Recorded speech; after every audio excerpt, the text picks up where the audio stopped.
This morning we're talking with Katy Deshotels-Moore. She's a landscape designer and a horticulturist in Atascadero, California. Good morning, Katy. Good morning, Rich. So tell us your story about becoming a landscape designer, including the paths you took to get here. Well, I became a landscape designer through a path starting with horticulture. And when I moved to Hawaii in 1990, I needed to find a new career. And I loved working with plants, so I had a passion for it. So started in the nursery industry and worked my way up to a landscape director. And the next step for me, the progression, was naturally to become a designer from there. And I had to go back to school and finish my degree. Is that what brought you back to California? That's right.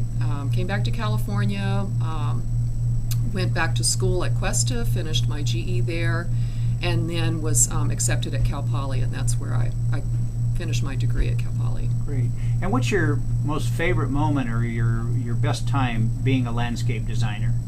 I think at the end of a project, when you see the client's face when they see the finished product of the landscape being installed, and they go from either a blank slate from a brand new home or a renovation of an old tired landscaping to this fresh, colorful, bright new landscaping that adds more value to their property. That's got to be a good feeling.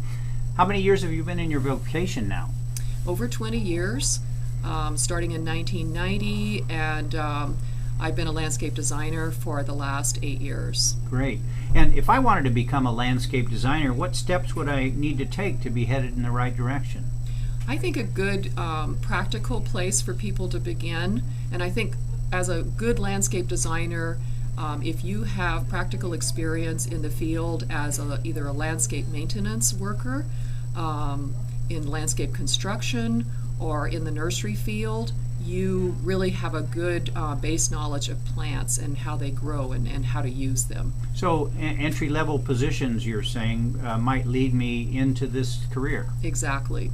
And are there any special classes in high school, trade school, or college that I should take?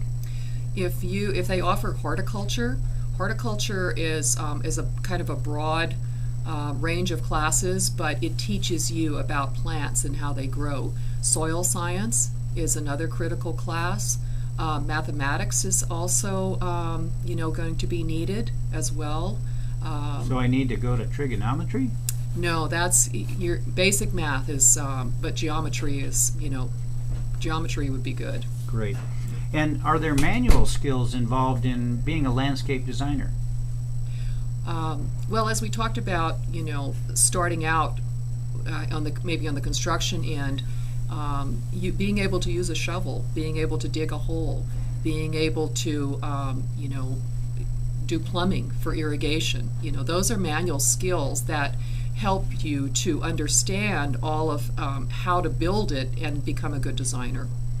And with the basic training as a landscape designer, what other types of jobs might be available to me in the future? As a landscape designer, you could become a draftsperson for an architectural firm, or in the construction business, the landscape construction, the contractors always need a designer. They need to have a design to work off of, so you could either work for a construction company as a landscape designer, or you can open your own landscape design business as well. And in this year, 2013, is this a vocation that you would recommend somebody to start out in? I would. Our economy is on the upswing, and when people have disposable income, extra income, they'd like to put that money back into their property.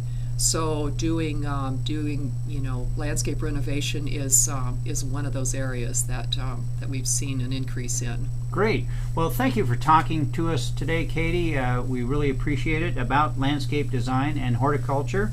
And for information on other vocations and careers, we are at rotarycareerhelp.org. Thank you, Katy. Thank you.